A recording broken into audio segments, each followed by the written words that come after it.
تعالیٰ علیہ وسلم کے پسندیدہ مہینوں میں سے ایک مہینہ ہے، اور ہمارے آقا صلی اللہ تعالیٰ علیہ وسلم نے اس کو اپنا مہینہ قرار دیا۔ حضور نے فرمایا کہ شعبان میرا مہینہ ہے۔ اس حوالے سے انشاءاللہ ہم کچھ گفتگو آئندہ جمعۃ المبارک میں اور اس کے بعد ہم کریں گے۔ آج جو موضوع سخن میں نے منتخب کیا ہے، چونکہ یہ جو گزشتہ مارچ کی 8 تاریخ ہے گزری ہے، 8 مارچ کو عالمی سطح پہ یوم نسواں یعنی یوم خواتین منایا جاتا ہے، عورتوں کے حقوق کا عالمی دن۔ اور اس حوالے سے ہمارے یہاں بہت ہی افراد و تفریح ہوتی ہے۔ کچھ لوگ حدود سے بڑھ جاتے ہیں، حدود کو کراس کر دیتے ہیں، جو ہمارے دین کا مزاج نہیں ہے۔ ہمارے دین کا مزاج کیا ہے کہ اللہ سبحانہ و تعالیٰ نے ارشاد فرمایا ہے وَكَذَلِكَ جَعَلْنَاكُمْ أُمَّةً وَسَطًا، کہ ہم نے تمہیں افراد و تفرید سے پاک امت یعنی درمیانی امت بنایا ہے۔ اس حوالے سے میں نے یہ مناسب سمجھا کہ ہماری آج کی گفتگو میں ہم دین اسلام کی روشنی میں خواتین کے حقوق کے بارے میں اس مختصر سی نشست میں ہم گفتگو کریں، تاکہ ہمارے حاضرین کو، سامعین کو، سامعات کو یہ علم ہو کہ اللہ سبحانہ و تعالیٰ نے خواتین کو کس قدر حقوق دیے ہیں اور ہمارے دین میں ان کے حقوق کا کیا تصور ہے۔ اس سلسلے میں نے سورہ نساء کی آیت مبارکہ 19 کا ایک مختصر ترین حصہ یعنی اس کے 2 الفاظ میں نے آج آپ کے سامنے پڑھے ہیں، اور آقا کریم صلی اللہ تعالیٰ علیہ وسلم کا ایک مبارک فرمان بھی پڑھا ہے۔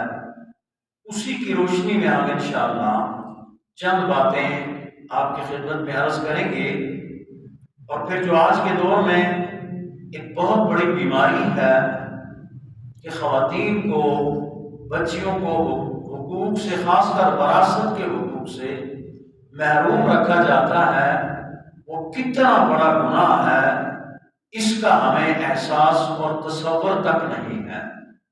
اس حوالے سے بھی انشاءاللہ میں مختصر سی گفتگو کروں گا۔ اللہ سبحانہ و تعالیٰ سے دعا ہے کہ وہ ہمیں عمل کی توفیق عطا فرمائے۔ سورہ مبارکہ نساء میں اللہ سبحانہ و تعالیٰ نے ارشاد فرمایا وَعَاشِرُوهُنَّ بِالْمَعْرُوفِ، اور ان کے ساتھ حسن سلوک کرو، معروف طریقے سے، یعنی جیسا کہ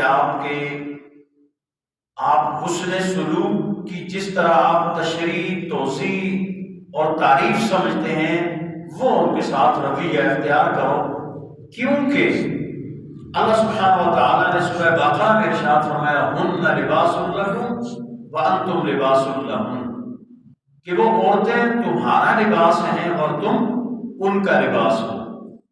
تو ظاہر سی بات ہے کہ انسان اپنے لباس کے بارے میں بڑا محتاط ہوتا ہے۔ انسان ہمیشہ یہ کوشش کرتا ہے کہ اس کا لباس اچھے سے اچھا ہو، بے شک سادہ ہو مگر پروقار ہو، بے شک پرانا ہو مگر صاف ستھرا ہو، اور یہ ہمارے دین کا بھی یہی مزاج ہے۔ تو بہت ہی خوبصورت مثال اللہ سبحانہ و تعالیٰ نے یہ عطا فرما دی ہے کہ وہ تمہارا لباس ہے اور تم ان کا لباس ہو۔ میرے بھائیوں اور عزیز سامعین،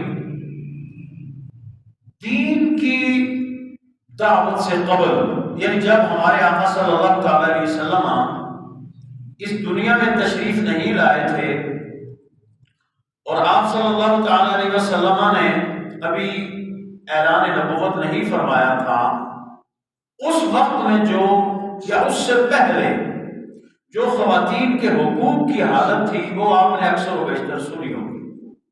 یعنی عورت جو تھی وہ معاشرے کی سب سے کمزور مخلوق جانی جاتی تھی، اور اس پہ ہر طرح کا ظلم و ستم روا رکھا جاتا تھا، یعنی اس کے کوئی حقوق تھے ہی نہیں۔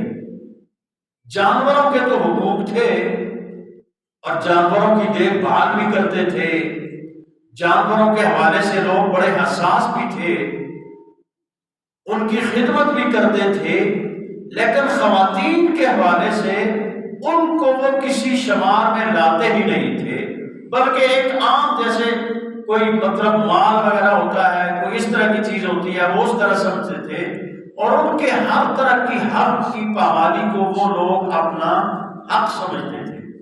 اور یہ صرف عرب کے معاشرے میں نہیں تھا، ہندوستان میں جو آج یورپ کہلاتا ہے، وہاں پہ دنیا کے کسی خطے میں بھی خواتین کے کوئی حقوق کا تصور نہیں تھا، بس انہیں ایک میراث کا مال سمجھا جاتا تھا، اور جب کسی خاتون کا شوہر مر جاتا تھا یا کچھ خواتین مطلب جو بیوہ ہو جاتی تھی، ان کو بھی آپس میں تقسیم کر دیا جاتا تھا، یعنی ایسی عجیب صورتحال تھی۔ اور یہاں تک کہ عرب کے بعض قبائل میں یہ رواج تھا کہ لوگ بیٹیوں کو زندہ درگور کر دیا کرتے تھے، اور جب کسی کے یہاں بچی ہوتی تھی، قرآن کریم نے اس کو یوں بیان کیا، وَإِذَا بُشِّرَ أَحَدُهُم بِالْأُنثَىٰ ظَلَّ وَجْهُهُ مُسْوَدًّا وَهُوَ كَظِيمٌ، کہ صورتحال یہ تھی کہ جب کسی کے یہاں کسی کو یہ خبر ملتی کہ تمہارے یہاں بیٹی ہوئی ہے، بیٹی کی پیدائش ہوئی ہے، اس کا چہرہ سیاہ پڑ جاتا تھا، وہ کظیم، وہ بہت ہی غصے میں آ جایا کرتا تھا، یعنی وہ کہتا تھا کہ سمجھتا تھا کہ گویا میرے اوپر قیامت ٹوٹ پڑی ہے، یعنی بیٹیوں کی پیدائش کو معیوب تر سمجھا جاتا تھا۔ اور بعض قبائل، سارے نہیں ظاہر ہے، اگر سارے بیٹیوں کو زندہ درگور کر رہے ہوتے تو اس دور میں خواتین پہ کام ہوتی، لیکن بعض قبائل میں یہ بڑی قبیح روایت تھی کہ وہ بدنصیب بیٹیوں کو زندہ دفن کر دیا کرتے تھے، یعنی ایک ہوتا ہے کہ اپنے ہاتھ سے مار دینا، ایک یہ کہ وہ زندہ دفن کر گڑھا کھودا اور بچی کو اس میں ڈال دیا۔ اسلام لانے کے بعد ایک شخص آ کر نبی صلی اللہ علیہ وسلم کی خدمت میں حاضر ہوا، اور اس نے عرض کیا، یا رسول اللہ، ایک واقعہ یاد کرتا ہوں تو دل پہ چھریاں چل جاتی ہیں، اور پتہ نہیں اب میری مغفرت بخشش ہوگی یا نہیں ہوگی، کیا ہوگا۔ عہد جاہلیت میں جب میں سفر پہ گیا، طویل سفر تھا میرا، کوئی تجارتی تھا جو بھی تھا، تو میری بیوی حاملہ تھی، میں نے اسے کہا اگر بچہ ہو تو اسے زندہ رکھنا، اور بچی ہو تو اس کو زندہ گاڑ دینا، دفن کر دینا۔ میں چلا گیا، میرے جانے کے بعد میرے گھر میں بچی ہوئی۔ اس کا میں خلاصہ سا مفہوم بیان کر رہا ہوں، بعض الفاظ بعض اوپر نیچے ہو جاتے ہیں۔ جب میں چلا گیا، اس کے یہاں بچی کی پیدائش ہوئی۔ ظاہر سی بات ہے، ایک ماں کیسے یہ کر سکتی ہے کہ وہ اپنی بیٹی کو مار دے، زندہ درگور کر دے؟ تو ماں نے یہ کیا کہ بچی کو مجھ سے چھپا دیا۔ پہلے تو وہ جب تک میں نہیں آیا تھا تو وہیں رکھی، پھر جب اسے یہ ہوا کہ اب وہ آنے والا ہے تو اس نے کہیں چھپا دیا، کہیں ایسی جگہ چھوڑ دیا کہ وہ بچی اس کی پرورش ہوتی رہی۔ تو میں جب واپس آیا، یا یہ تھا کہ وہ بچی، میں اتنے عرصے بعد آیا، تو جب میرے سامنے ایک بچی لائی گئی اور مجھے کہا گیا کہ یہ تمہاری بچی ہے، وہ بچی بہت ہی پیاری تھی اور بہت باتیں بھی خوبصورت کرتی تھی۔ 2-2.5 سال کا بچہ باتیں کرنا شروع کر دیتا ہے، زیادہ سے زیادہ 3 سال اور 2.5 سال۔ وہ بچی، میں نے جب پوچھا کہ یہ کون ہے تو مجھے بتایا میری بیوی نے کہ یہ تو تمہاری بچی ہے۔ اس نے کہا کہ میں تو غیظ و غضب سے، جیسے قرآن مجید نے بیان کیا ہے، میں تو دیوانہ سا ہو گیا، اور میں نے منصوبہ بنا لیا کہ اس کو میں زندہ دفن کروں گا۔ اللہ اکبر، کیسی سنگیلی تھی، اور اسلام نے کیسا نرم بنا دیا۔ تو میں نے کیا کیا کہ ایک دفعہ اس بچی کو کہا کہ بیٹا آؤ ہم کہیں سیر کے لیے چلتے ہیں، ساتھ ہی میں نے وہ کھدائی کے لیے اوزار بھی ساتھ لے لیا۔ تو ہم کہیں دور ایک جنگل میں چلے گئے، بچی کو میں نے ایک کونے پہ بٹھا دیا، تو میں وہ گڑھا کھودنے لگا۔ بچی مجھ سے پوچھتی تھی کہ ابا یہ آپ کیا کر رہے ہیں؟ اس نے کہا کچھ نہیں بیٹا۔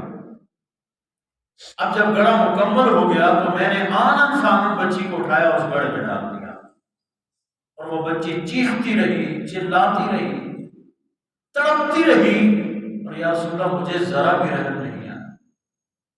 اور وہ چیختی چلاتی بچی کو میں نے، تو صحابہ کرام جو حضور کی مجلس میں نے دیکھا کہ میرے اور آپ کے آقا صلی اللہ علیہ وسلم کی ریش مبارک آنسوں سے تر ہو چکی ہے، اور آپ کے آنسو اتنے جاری ہیں کہ آپ کی مبارک ریش بھیگ چکی ہے۔ یہ حالت تھی اس معاشرے کی۔ اب اسلام کا حسن آپ دیکھیں، اور پوری دنیا میں یہی اس طرح کا رواج تھا بچیوں کا۔ اب اسلام کا آپ حسن دیکھیں کہ جب آقا کریم صلی اللہ علیہ وسلم تشریف لائے، حضور نے جب اعلان نبوت فرمایا تو بطور خاص آپ نے خواتین اور بچوں کے حقوق پہ بہت ہی آپ نے متعدد فراہمی، اور آپ نے یہاں تک کہ حضور نے فرمایا نا کہ جو بچیوں کی پرورش کرے گا اچھی طرح، 3 بچیوں کی پہلے فرمایا، پھر 2 کی فرمایا، پھر 1 کی فرمایا، کہ جو اچھی طرح پرورش کرے گا، ان کی تربیت کرے گا اور اچھی تربیت کرے گا، وہ قیامت کے دن میرے ساتھ اس طرح ہوگا جیسے میری یہ 2 انگلیاں ہیں۔ ہمارے آقا صلی اللہ علیہ وسلم نے جب یہ ارشاد فرمایا تو کسی صحابی نے پوچھا یا رسول اللہ جس کی 2 بچیاں ہوں، حضور نے فرمایا اس کا بھی یہی، اس کو بھی یہی ملے گا، یہی اجر ملے گا، وہ میرا ساتھی ہوگا جنت میں۔ اور کسی نے پوچھا یا رسول اللہ اگر 1 ہی بچی ہو کسی کی، حضور نے فرمایا اس کو بھی یہی سعادت ملے گی۔ یعنی ایک ایسا باطنی اور روحانی انقلاب برپا کر دیا کہ جو لوگ بچیوں کی پیدائش پہ آپے سے باہر ہو جاتے تھے، بھول جایا کرتے تھے کہ یہ بھی ہماری طرح کی ایک انسان ہے، ان کو زندہ درگور کر دیا کرتے تھے، ان کے حقوق کا خیال نہیں رکھتے تھے، وہی لوگ پھر ان بچیوں کے لیے دعائیں مانگنے لگے کہ یا اللہ ہمیں بھی بچی عطا فرما تاکہ ہمیں بھی قیامت کے دن یہ سعادت عطا ہو۔ یہ وہ باطنی اور روحانی انقلاب تھا جو ہمارے آقا صلی اللہ تعالی علیہ وسلم لائے۔ اور پھر آقا کریم صلی اللہ تعالی علیہ وسلم نے ایک اور بڑی خوبصورت، آپ کا ہر فرمان بھی خوبصورت ہے لیکن بڑی ایک مثال دی۔ آپ نے فرمایا کہ اماں حوا تھی نا، جو ہماری اماں حوا حضرت سیدنا آدم علیہ السلام کی زوجہ، ان کی پیدائش حضرت آدم علیہ السلام کی پسلی سے ہوئی، بھائی پسلی سے اللہ نے اپنے حکم سے نکالا تھا۔ حضور نے فرمایا بھیا یہ، اور میں آپ سے یہ کہہ رہا ہوں آقا کریم صلی اللہ علیہ وسلم نے فرمایا لوگوں یہ عورت کی جو پیدائش ہے نا یہ پسلی سے ہوئی ہے، تو تھوڑا سا اس میں ٹیڑھ پن ہوتا ہے، اس کو برداشت کر لیا کرو، اور اگر تم سیدھا کرنے کی کوشش کرو گے تو ٹوٹ جائے گی۔ اور ایک غالباً حضرت حسن بصری ہیں، یہ ایک بزرگ تھے، نہیں حضرت حسن بصری نہیں کہ اور بزرگ ہیں، وہ بہت بڑے اللہ کے ولی تھے۔ تو ایک مرتبہ ان کا مرید ملنے کے لیے گیا، اب مرید لوگ باہر سے آتے ہیں بیچارے زیادہ تر، تو مرید ملنے کے لیے گیا تو ان کی اہلیہ ذرا تھوڑی سی وہی ٹیڑھے پن والی تھی نا، اور تھوڑی بھی اچھی خاصی تھی۔ تو مرید باہر گیا تو دستک دی، ہاں جی کون ہے؟ انہوں نے کہا جی میں حضرت صاحب سے، انہوں نے کہا بڑا حضرت صاحب تیرا آیا، انہوں نے صحیح آگے سے مطلب اس کو ڈانٹا مرید کو، تو بھاگا بیچارہ دوڑ کے کہیں آگے بیٹھ گیا۔ حیران تعجب تھا کہ اللہ اتنے بڑے ولی کی بیوی کا یہ حال ہے کہ اس کو سرواتیں سنا رہی ہے، تو بیٹھ گیا غریبہ، وہ کیا کرتا وہاں۔ تھوڑی دیر بعد آپ جنگل سے آتے ہوئے نظر آئے، آپ لکڑیاں لادے ہوئے تھے، سواری کوئی تھی اس پہ لکڑیاں لادے ہوئے تھے یا پائے ہوئے تھے، تو سلام دعا کیا، اس نے عرض کی حضور بڑا عجیب منظر دیکھا، مائی صاحب کے پاس گیا تو انہوں نے جو میری کلاس لگائی، میری تو خیر ہے، جو آپ کو انہوں نے حشر کیا، ہاں لکڑیاں انہوں نے لادی ہوئی تھی اور شیر پہ لادی ہوئی تھی، لکڑیاں لادیے۔ رسائل قشیریہ میں میں نے پڑھا تھا، امام ابو القاسم قشیری نے تصوف پہ کچھ رسالے لکھے ہیں اور اس میں برداشت کے موضوع پہ انہوں نے یہ بات لکھی ہے کہ بھائیو باتوں کو برداشت کیا کرو، تحمل پیدا کرو، ذرا ذرا سی باتوں پہ ہائپر نہ ہو جایا کرو ایک دم۔ آج کل دیکھیں نا، ذرا کوئی بات کریں تو ایک دم بندہ، جس کو کہتے ہیں نا ہم آنکھ دکھائیں وہ مکہ دکھاتا ہے، جس کو مکہ دکھائیں وہ گولی دکھاتا ہے، جس کو گولی دکھائیں وہ ڈائریکٹ فائر کر دیتا ہے۔ یہ ہمارے معاشرے کا آج کل چل رہا ہے۔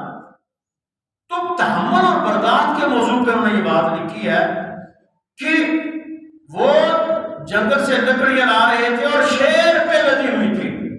اس نے کہا سبحان اللہ، مائی صاحبہ کی صورت حال یہ ہے کہ وہ مجھے بھی انہوں نے خوب اچھی طرح میری بھی کلاس لی اور آپ کی تو زائدہ روز ہی لیتی ہوگی، تو حضور یہ کیا راز ہے؟ ایک طرف شیر پہ لکڑیاں آپ نے لادی ہوئی ہیں اور دوسری طرف وہ صورت حال ہے۔ تو انہوں نے فرمایا بیٹا اگر میں اس کی وہ باتیں مطلب برداشت نہ کرتا تو یہ شیر میرے کیسے قابو میں آتا؟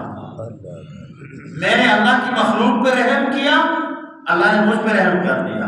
وہ ہے نا، کرو مہربانی تم اہل زمین پر، خدا مہربان ہوگا عرش بری پر، اور یہ ہمارے دین کا مزاج ہے۔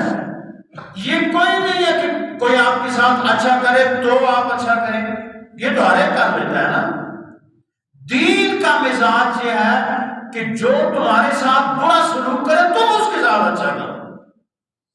یہ کمال یہ ہے کہ جو آپ کو دھتکارے، جو آپ کو دور کرے، جو آپ کی برائیاں بیان کرے۔ اس طرح اللہ کے ایک ولی تھے، کوئی بندہ ان کی مطلب برائیاں کیا کرتا تھا اپنی جگہ پہ بیٹھ کے، تو انہوں نے وہ اس کے لیے گلدستے بھیجا کرتے تھے، تحفے تحائف بھیجا کرتے تھے۔ تو ظاہر سی بات ہے کافی عرصے جب تحفے ملنے لگے تو پھر اس کا منہ بند ہو گیا۔ کہتے ہیں جی بھائی کسی کا منہ بند کرنے کا آج کل کے دور میں بھی یہی طریقہ ہے۔ تو جب اس نے ان کی وہ تعریفیں کرنا شروع کر دی تو انہوں نے وہ تحفے بھیجنا بند کر دیے۔ اب وہ بندہ کے پاس ہے، اس نے کہا حضور یہ بڑی عجیب بات ہے، میں جب آپ کی برائیاں بیان کرتا تھا تو آپ میرے لیے تحفے بھیجا کرتے تھے، اب میں آپ کی تعریفیں کر رہا ہوں تو آپ میری مطلب آپ نے وہ بند کر۔ انہوں نے فرمایا کہ جب تو میری برائیاں کرتا تھا نا تو مجھے تحفے بھیجا کرتا تھا، وہ تیری نیکیاں مجھے ملا کرتی تھی، تو ظاہر سی بات آپ تو میری تعریفیں کرتا ہے تو وہ تو بات ختم ہو گئی۔ یعنی یہ ہمارے دین کا مزاج ہے۔ اس لیے آقا کریم صلی اللہ علیہ وسلم نے فرمایا کہ تم ان کی کچھ بات کو برداشت کر بھی لیا کرو، ہر بات پہ ایسے ہائی پر نہ ہوا کرو۔ اسی زمن میں حضور نے یہ ارشاد فرمایا خیرکم خیرکم لأہلہ، تم میں سے بہترین وہ ہے جو اپنے اہل خانہ کے ساتھ حسن سلوک رکھتا ہے، جو اس کے لیے اچھا ہے۔ دیکھنا آقا کریم صلی اللہ علیہ وسلم کا ایک فرمان ہے خیرکم من تعلم القرآن وعلمہ، تم میں سے بہترین وہ ہے کہ جو قرآن کریم کو پڑھے سیکھے اور اسے سکھائے۔ لیکن ایک تو قرآن کریم سیکھنے سکھانے والوں کو بہترین قرار دیا اور دوسرا ان لوگوں کو بہترین قرار دیا جو اپنے اہل خانہ کے ساتھ حسن سلوک کرتے ہیں۔ اور حضور نے خود اپنے بارے میں کیا ارشاد فرمایا وَأَنَا خَيْرٌ لِأَهْلِي، میں تو اپنے اہل خانہ کے ساتھ بہت اچھا ہوں۔ آپ پڑھتے ہیں سیرت میں ہمارے آقا صلی اللہ علیہ وسلم نے کبھی آرڈر نہیں چلایا، جیسے ہمارے یہاں آج کل آرڈر چلایا جاتا ہے نا، بھائی یہ تیار ہو، ویسے ہو، ٹائم پہ کپڑے استری ہونی چاہیے، جوتے پالش ہونے چاہیے، صفائی ہونی چاہیے، کھانا تیار ہونا چاہیے، سب چیزیں۔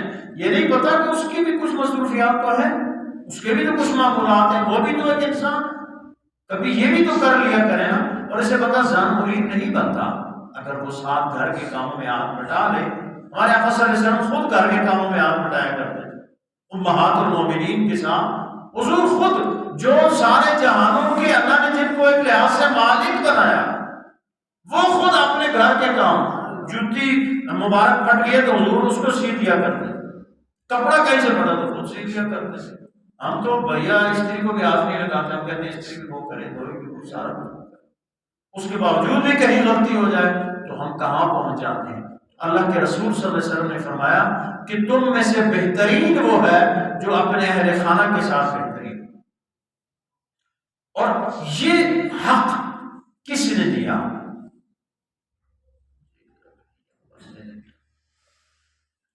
یہ حق دیا کس نے بھائیو؟ یہ دین اسلام نے دیا.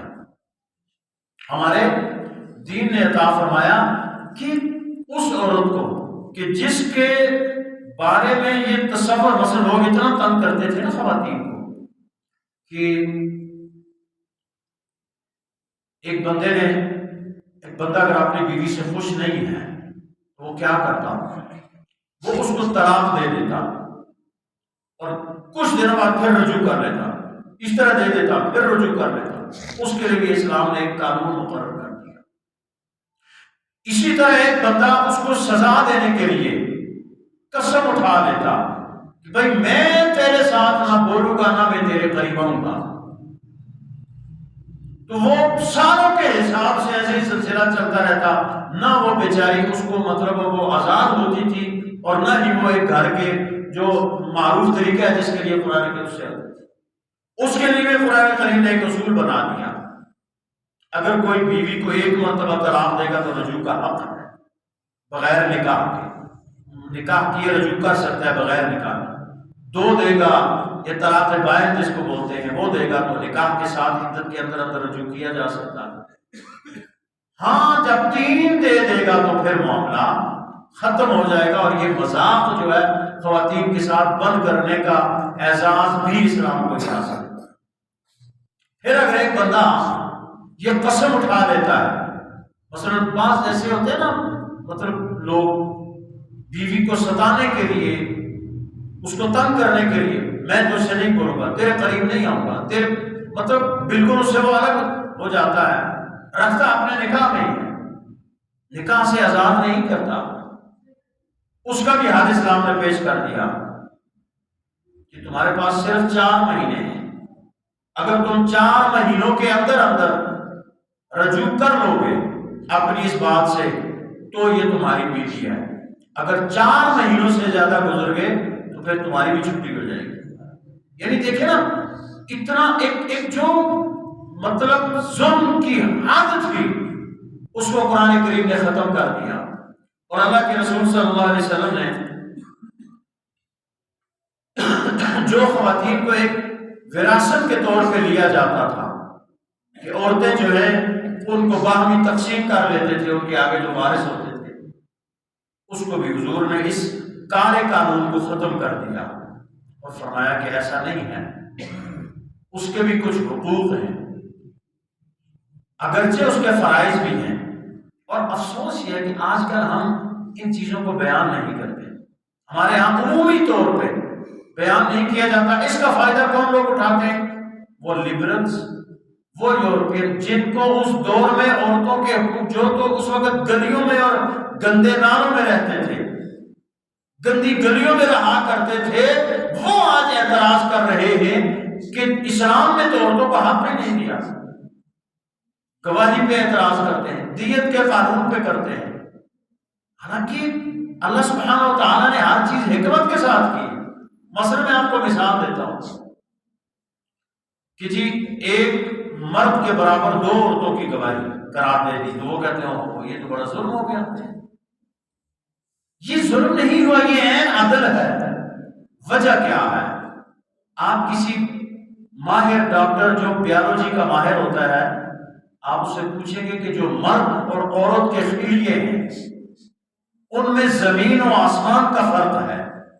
یعنی اس کو میں یوں آپ سے عرض کروں کہ مرد اگر ایک ٹائم میں ایک بوری اٹھا سکتا ہے بلا تکلف, تو عورتوں میں کوئی 100-200 میں ایک ہوگی کہ جو اس طرح کی بوری اٹھا دے گی.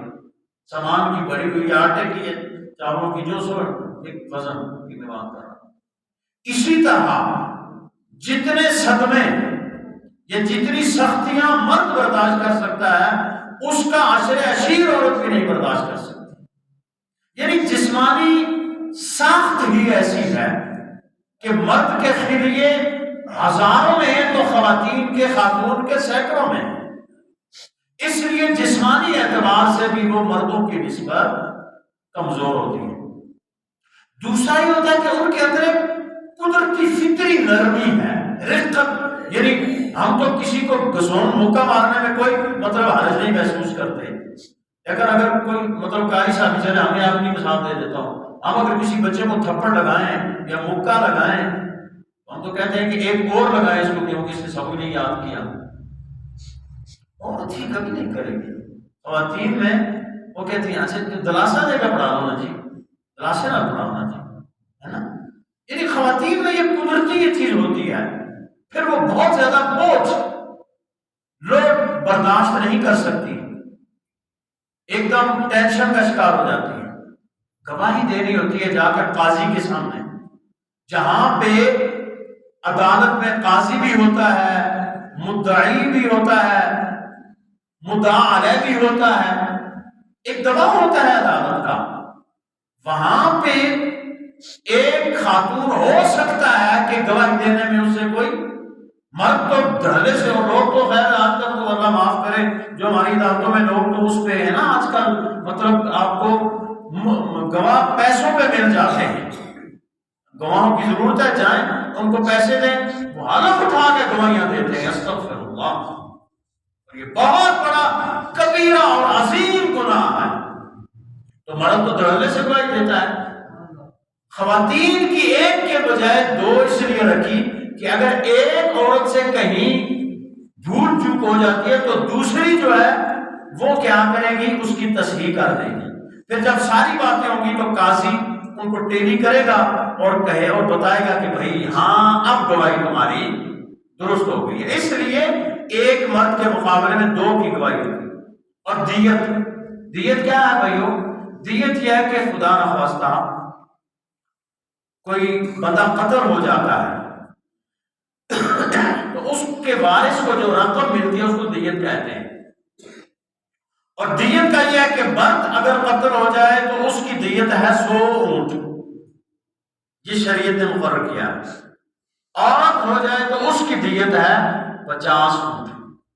اب اس قانون کو لے کے مغرب اور یورپ اور ہمارے یہاں کے لبرلز پتہ نہیں کیا کیا قیامت اڑاتے ہیں کہ دیکھو جی یہ تو اسلام نے بڑا ظلم کیا، عورت کے خون کو کم کر دیا، عورت کے حقوق کو کم کر دیا، حالانکہ یہ ان کی سب سے بڑی حماقت ہے، اور ہماری یہ حماقت ہے کہ ہم لوگوں کے سامنے بیان نہیں کرتے۔ میں آپ کو ایک اس میں بھی عورت کی عظمت ہے، دیکھیں نا کہ عورت کو معاشی ذمہ داریوں سے مکمل آزاد کر دیا گیا۔ یہ مرد کی ذمہ داری ہے کہ وہ گھر کے اخراجات کو چلائے، عورت پہ کوئی ذمہ داری دین نے نہیں ڈالی، اس کے باوجود بھی اس کو جائیداد میں سے حصہ دیا گیا ہے۔ للذکر مثل حظ الانثیین، مرد کے لیے جو حق ہے وہ 2 عورتوں کے برابر ہے۔ اب کیا ہے، کیوں اس پہ بھی لوگ تنقید کرتے ہیں کہ بھائی عورت پہ کوئی معاشی ذمہ داری ہی نہیں ہے، اخراجات کا ذمہ تو مرد کا ہے، عورت کا نہیں ہے، لیکن اس کے احساس کے لیے، اس کی عزت کے لیے اس کو پھر بھی یہ عطیہ کیا گیا ہے۔ یہ جو دیت ہوتی ہے مثلا 100 اونٹ اور 50 اونٹ کی میں نے بات کی، مرد قتل ہو جائے اس کی دیت کتنی ہے جی؟ 100 اونٹ۔ یہ بات یاد رکھ لیں، کوئی ایک آدھ بات یاد رکھ بھی لیا کرے، مہربانی کر کے، باقی یہ سر سے گزر جائے مطلب تو پھر مزہ فائدہ نہیں ہے نا۔ مرد کی دیت کتنی ہے؟ 100 اونٹ، عورت کی ہے 50 اونٹ۔ مرد کی دیت عورت کو ملے گی، عورت کی دیت مرد کو ملے گی۔ مثلا کوئی بندہ قتل ہو جاتا ہے، اب اس کی ورثاء میں بیوی ہے، سب سے پہلے بھائی اس کی دیت اس کو ملے گی، عورت کو ملیں گے 100 اونٹ۔ کتنے اونٹ؟ اور عورت قتل ہو جائے تو مرد کو ملیں گے، بولو نا، روزہ نہیں 50 اونٹ۔ تو جلوس مردوں کو نکالنا چاہیے، عورتوں کو نکالنا چاہیے؟ مطلب جلوس تو ہمیں نکالنا چاہیے جی، ساڈا اتنے رکھ، ایسا نہیں ہے، کیونکہ اللہ کا قانون ہے نا۔ جب ہم نے یہ کہہ دیا کہ سمعنا واطعنا غفرانک ربنا والیک المصیر، تو پھر ہم نے سر جھکا دیا، مولا جو تیرا حکم ہے وہ ہماری سر آنکھوں پہ ہے۔ یعنی آپ دیکھیں کیسی دین کی خوبصورت بات کو یہ لبرلز اور یہ مغرب کس طرح غلط بنا کر پیش کر رہا ہے۔ جو چیز عورتوں کے حق میں ہے اس کو عورتوں کے خلاف بیان کر رہا ہے، اور ہم سر دھوتے جا رہے ہیں کیونکہ ہمیں تو دین کا پتہ ہی نہیں ہے۔ اس لیے ہر دین کے ہر حکم میں حکمت ہے۔ اور سب سے بڑی بات، میں آخری 4 منٹ میں بات ختم کرتا ہوں، 4-5 منٹ شاید مجھے لگ جائیں گے۔ جو سب سے بڑا ظلم دین نے نہیں کیا، جو ہم کر رہے، ہمارا معاشرہ کر رہا ہے، وہ عورت کو وراثت سے محروم کر کے کر رہا ہے۔ یاد رکھیں یہ وراثت کا حق اتنا سخت ہے کہ اس کو اللہ نے صرف اپنے ہاتھ میں رکھا ہے۔ دیکھیں نا، اللہ نے اپنی توحید کا اعلان کروایا تو اپنے محبوب سے کروایا، قل هو اللہ احد، یا رسول اللہ آپ کہہ دیجئے وہ اللہ ایک ہے۔ سارے احکامات اللہ نے حضور کے ذریعے پہنچائے، نبیوں اور رسولوں کے ذریعے پہنچائے، لیکن جب وراثت کی باری آئی تو خود اللہ نے فرمایا یوصیکم اللہ فی اولادکم، اللہ تمہیں یہ وصیت کرتا ہے۔ خود اللہ نے سورہ نساء آپ پڑھیں، اس کا ترجمہ تفسیر پڑھیں تو اللہ نے خود حصے مقرر کیے، اور ہم ہیں کہ ہم اللہ کے اس قانون میں ڈنڈیاں مارتے ہیں۔ یاد رکھیں یہ بہت بڑا ظلم ہے، کسی عورت کو لوگ بیٹیوں کو محروم کر دیتے ہیں جائیداد سے، باپ زندگی میں ہی بیٹوں کے نام لکھوا دیتا ہے۔ ترکہ یا وراثت وہ ہے کہ جو بندے کے مرنے کے بعد پیچھے رہ جاتی ہے۔ زندگی میں اگر کوئی باپ اپنی اولاد کو کچھ دیتا ہے تو وہ بیٹی کو بھی برابر کا دے گا اور بیٹے کو بھی برابر کا دے گا۔ اب یہ نہیں ہے، اور یہ ایک اور بھی اس میں بات سن لیجیے، یہ موضوع اصل میں بڑا طویل ہے، لیکن میں ایک مختصر سی ایک فکر کی دعوت دے کے بعد ختم کرتا ہوں کیونکہ ہمارا وقت مکمل ہو رہا ہے۔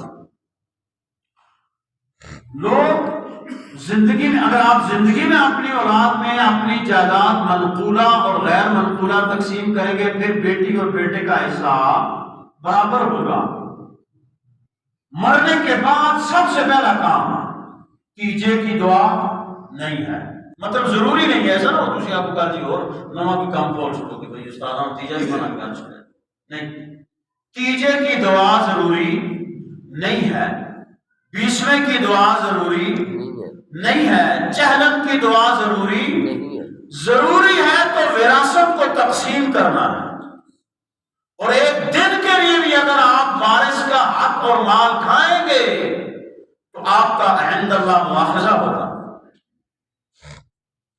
میں صبح مجھے کسی نے بھیجا تھا، ایک دوست نے وراثت، ہمارے بھائی ہیں مفتی صاحب ہیں، انہوں نے کہا نہیں جی یہ تو حق ہے کہ جو بندہ زندگی میں، بالکل آپ کا زندگی میں حق ہے کہ آپ اپنے مال کو جس کو چاہے دے دیں، لیکن آپ اللہ سے آگے تو نہیں بڑھ سکتے نا۔ اللہ نے جب مقرر کر دیا تو آپ کہاں کیوں ایسا کر رہے ہیں؟ ہمارے آقا صلی اللہ علیہ وسلم کی بارگاہ میں حضرت نعمان بن بشیر رضی اللہ تعالیٰ عنہ کے والد گرامی حاضر ہوئے، طویل روایت ہے لیکن میں مختصر کرتا ہوں، 2-3 منٹ میں بات ختم کرتا ہوں، کہ حاضر ہوئے اور انہوں نے عرض کی یا رسول اللہ، میں اپنے بیٹے نعمان کو اپنی بیوی کی فرمائش پہ، ان کی بیوی نے کہا تھا، بعد بیوی بھی ایسی ہوتی ہے اس نے کو زیادہ دے، اس کو کام دے، غلط ہے بھائی، جہنم کا راستہ اپنے شوہروں کو کوئی نہ دکھائے، مہربانی کرے۔ تو بہرحال انہوں نے کہا کہ اپنے بیٹے نعمان کو آپ ایک غلام دیں، ہبہ کریں، زندگی میں جو کہتے ہیں وہ ہبہ ہوتا ہے، تو وہ بظاہر سی بات ہے بندہ غریب بعض اوقات مجبوری ہو جاتا ہے کہ یار اب مطلب اس کو کس طرح ناراض کرو، تو انہوں نے کہا جی کہ ٹھیک ہے جی چلو۔ انہوں نے ساتھ یہ بھی شرط کر دی کہ حضور کو اس پہ گواہ بناؤ، حضور کو اس پہ گواہ بناؤ۔ حضور کی خدمت میں وہ حاضر ہو گئے، حضرت بشیر رضی اللہ تعالیٰ، یا رسول اللہ میں اپنے بیٹے کو ایک غلام دینا چاہتا ہوں اور میں چاہتا ہوں کہ آپ اس پہ گواہ بنیں۔ حضور نے فرمایا کیا تم دوسرے بیٹوں کو بھی یہ غلام دو گے؟ انہوں نے کی یا رسول اللہ صرف نعمان کو، تو حضور نے فرمایا میں اس ظلم پہ گواہ نہیں بننا چاہتا، میں ظلم پہ گواہ نہیں بننا چاہتا. گویا وارث کو محروم کرنا یہ ظلم ہے. اب یہ تھا نا میں نے اپنے بیٹے کو آگ کر دیا، یہ آگ بھی آپ نہیں کر سکتے. اپنی زندگی میں آپ تو روک سکتے ہیں کہ بھیا میرے گھر نہ آؤ، میں تمہیں کچھ نہیں دوں گا، لیکن جب آپ مر جائیں گے تو وہ آپ کے جائیداد میں برابر کا حصہ دار ہوگا جو دوسرے بھائیوں کا ہوگا. دو چیزوں کا استثناء کیا ہے شریعت نے کہ وہ بیٹا آپ ہو سکتا ہے وہ حقدار، یا خدا نخواستہ وہ کافر ہو جائے، یا وہ اپنے والد کو قتل کر دے. ان دو صورتوں میں استثناء ہے. باقی کسی صورت میں بھائی لڑکا فاسق ہے، لڑکا آوارہ ہے، اس کے بچوں کا کیا قصور ہے؟ اس کے بچوں کو آپ کیسے محروم کریں گے؟ بالکل نہیں کر سکتے. اور یہ غلط تصور ہے ہمارے معاشرے میں. ہاں یہ ہو سکتا ہے مثلا ایک بیٹا بہت اونچے درجے کا کاروباری ہے، بہت اچھا کاروبار ہے، بزنس ہے اس کا، اور ایک ذرا کمزور ہے، تو مشورے سے مشورہ نہ بھی کرے کوئی بات نہیں، لیکن مشورہ اچھی چیز ہے. آپ کہہ سکتے ہیں بیٹا تمہیں اللہ نے بہت مال و دولت دی ہے، تمہارے لیے ہم اور دعا کریں گے، تو یہ تمہارا بھائی تھوڑا سا کمزور ہے تو میں اس میں سے تھوڑا سا زیادہ حصہ اس کو دینا چاہتا ہوں، تو اس کو آپ دے سکتے ہیں. بہنوں اور بیٹیوں کو اور بھائی معذرت کے ساتھ ہمارے یہاں تو اب اس کو ایک جرم بنا دیا گیا ہے عورت کا اپنا حصہ طلب کرنا، حالانکہ شریعت نے اسے دیا ہے. آپ کون ہوتے ہیں شریعت میں مداخلت کر؟ اور یہ بھی نہیں ہے بہنے ذرا سا بہت چھوڑی نہ تو آتی ایسا میرا بخشیا تو وہ غریب سی بچی کر سی کے ہو رہا تسی مطلب ساری چیز تے سب بن کے بیٹھے تو خود بہنوں کو آتے نا جی بہنیں بخشی دو طریقہ جو لوگ رہا جان چھوڑ پائیں. یہ جائز نہیں ہے یہ طریقہ. آپ کسی پیشہ مفتی سے کسی جہاں پہ بھی پوچھ رہے ہیں، جائز طریقہ یہ کہ اگر آپ کے والد صاحب نے یہ غلطی کر دی ہے کہ انہوں نے ساری جائیداد آپ کے نام لگا دی ہے، وہ ایک گناہ کر کے چلے گئے ہیں. میں آپ کو ممبر رسول بیٹھا ہوں ظاہر ہم نے ہمارے گاؤں مطلب گاؤں کو تو پن پوائنٹ شاید مجھے نہیں کرنا چاہیے لیکن ابو سے بات نکل گئی ہے. ایک علاقے میں ایک بابے نے ایسی کی اور اس کی قبر سے کراہنے کی آوازیں لوگوں نے سنی. اگر کوئی ایسا کام کر دے تو اس کے ورثاء کا فرض ہے کہ وہ بلا کے کہیں بہن یہ تمہارا حق ہے، تم لوگ ایسے نہیں نہ بخشی، نہ بخشنے سے کام نہیں چلتا. آپ نکالیں کیلکولیٹ کریں منقولہ غیر منقولہ جائیداد، ہاں بھئی آپ کا اتنا حصہ بنتا ہے، ٹیبل پہ رکھیں. اب اگر بہن اٹھا کے آپ کو دے تو وہ آپ کا حصہ، وہ کاغذات آپ کو دے تو وہ آپ کا حصہ ہے. رکھے نا ویزا میں 4-5 لاکھ روپیہ تو پھر وہ چھوڑے تو پھر گھر پہ رمڑنا ایویں آپ کہنا جی بس معاف کر شروع کرنا السلام علیکم وعلیکم السلام. تو یار ہماری خوراک حلال کی نہیں ہوگی، ہماری رہائش حلال کی نہیں ہوگی، ہمارا اٹھنا بیٹھنا حرام کا ہوگا، تو پھر وہ جی دعائیں ہی قبول ہوتی ہیں جی. پھر نماز میں کدھر دل لگے، پھر قرآن کی تلاوت میں کدھر دل لگے جب کھانا ہی سارا حرام کا ہو. اس لیے میرے بھائیوں یہ وقت ہمارے پاس بہت مختصر تھا، میں نے کچھ ہی باتیں اس لیے کر دی ہیں کہ یہ کام مت کریں. جو بابا لوگ ابھی زندہ ہیں ذرا مطلب تکڑے رہتے کرو. بچے کے نام رکھے بچے سے پوچھتے نہیں جو بابا کھنگ آئے تھے بس آپ نے کچھ مطلب رکھو بھی خدا کی بندو. میں تحدیث نعمت کے طور پہ اکثر میں یہ بات آپ سے کچھ اپنی چیزیں بھی شیئر کرتا رہتا ہوں. میرے قبلہ والد گرامی رحمۃ اللہ علیہ عالم دین تھے، بیمار ہوئے اور کچھ اس کے مہینے 1.5 مہینے بعد وہ فوت ہو گئے تھے. میں اگائے کہ بیٹا ہوں، میری 4 بہنیں تھیں، تو ان کے ایک چچا جی تھے، وہ ان کے پاس آئے اور کہنے لگے بچہ تھوڑا ایک جندک ہے 4 بچیاں ایک کام تھوڑے جماعت رہے تو تنگ کرسنا تھوڑے جنگ ہے کیا کو تو لہذا تو اس طرح کر کہ بیان دے جو کہ بچے دے حق میں. میرے والد صاحب بیمار چارپائی پہ لیٹے ہوئے اٹھ کے بیٹھ گیا اور ان کا چہرہ سرخ ہو گیا. انہوں نے کہا چاچا تو مجھے جہنم کا راستہ دکھا رہا ہے. خدا کے بندو غور کرو، رزق دینے والی وہ ذات ہے. کوئی زمین آپ کو رزق نہیں دے سکتی، کوئی دکان مکان فیکٹری کچھ بھی نہیں دے سکتا. رزق دینے والا ہوا، باقی یہ سارے وسائل ہیں. وہ چاہے تو ایک مرلے میں وہ پیداوار پیدا کر دے جو 10 کناروں میں بھی نہ ہو، چاہے تو 10 کناروں میں بنا جو ایک مرلے جو ایک مرلے میں وہ نہ ہو جو ایک 10 کناروں میں. تو یہ تو روزی کا ذریعہ ہے. اس لیے آج یہ میری جو گفتگو آپ سن رہے ہیں یہ میں نے اس لیے کہ چونکہ وہ 8 مارچ کو ایک عالمی سطح پہ یوم خواتین منایا جاتا ہے اور عموماً ہماری مسجدوں میں تو بس لوگوں کو ڈرایا جاتا ہے کہ نماز نہ پڑھ سو جہنم میں جلسو بھیا. لوگ کہتے ہیں ایسا جڑنا ہی آسان ہے زیادہ اور چار چھوڑ دینا. تو بھارت بین یعنی ڈرانا بھی ہے خوشخبری بھی دینی ہے. تو میں عموماً ایسے موضوعات پہ بات کیا کرتا ہوں کہ ہمیں اس پہ غور کرنا چاہیے. تھوڑا سا آج وقت بھی میرے خیال میں اوپر ہو گیا تو اس کے لیے معذرت خواہ ہوں، لیکن یہ جو مسائل میں نے آج بیان کیے ہیں، آج میں نے یہ جو مسائل بیان کیے بھائی صاحب، یہ خود بھی ان کو یاد کریں اور آگے پھیلائیں اس چیز کو کہ یہ جہنم کے راستے خدا نہ بنائیں اپنے لیے. یہ کسی وارث کو یعنی ظالم کے بارے میں یہ ظلم ہے. جیسے میں نے کہا نا حضور نے فرمایا میں ظلم پہ کہوں، یہ ظلم ہے کسی وارث کو حق سے محروم کرنا. اور ظالم کے بارے میں میرا آپ کے آقا صلی اللہ علیہ وسلم کا فرمان ہے، مبارک فرمان کا مفہوم ہے. حضور فرماتے ہیں کہ جو ظالم کی حمایت کرے گا اس کے ظلم کو جانتے ہوئے، مثلا ایک بندے کو پتا ہوگا کہ یار یہ بندہ ظالم ہے، پھر بھی وہ اس کی حمایت کرے گا، اس کے ساتھ چلے گا، حضور نے فرمایا وہ دائرہ اسلام سے خارج ہے. اور جو بندہ خود ظالم ہو اس کا اپنا کیا حشر ہوگا؟ وَبِئْسَ مَثْوَى الظَّالِمِينَ، ظالموں کا برا ٹھکانہ ہے. اس لیے میرے بھائیو دوستوں اور بزرگوں، ہم سب کو اس بات کو ذہن میں رکھنا چاہیے اور ہمیں یہ ذہن میں بھی رکھنا چاہیے اور اس پہ عمل بھی کرنا چاہیے. یقین مانے میں کہتا ہوں تجربے کے طور پہ آج کوئی بندہ یہ تجربہ کر کے دیکھ لے کہ اگر اس کے والد صاحب نے اس کے نام بیان دے کے زمین لگا دیا، بہنیں محروم ہیں، بہنوں کو بلاؤ، کھانا کھلاؤ، یہ تمہارا حصہ بنتا ہے، کاغذات ساری چیزیں سامنے رکھو، یہ لو تمہارے. خدا کی قسم اگر وہ بہنیں لے جائیں گے، میں ممبر رسول پہ بیٹھا ہوں، صرف آپ یقین کے ساتھ یہ کریں آپ کو اللہ اسے دگنا دے گا. یہ اللہ کا وعدہ ہے. اور ومن اصدق من اللہ حدیثا، اللہ سے سچا کوئی بھی نہیں ہے میرے بھائی اور دوستو. یہ میں نے گزارش کر دی، اللہ سبحانہ تعالیٰ سے دعا ہے کہ ہمیں عمل کی توفیق عطا فرمائے اور جو ہم سے کوتاہی ہوتی ہے اللہ نے معاف فرمائے.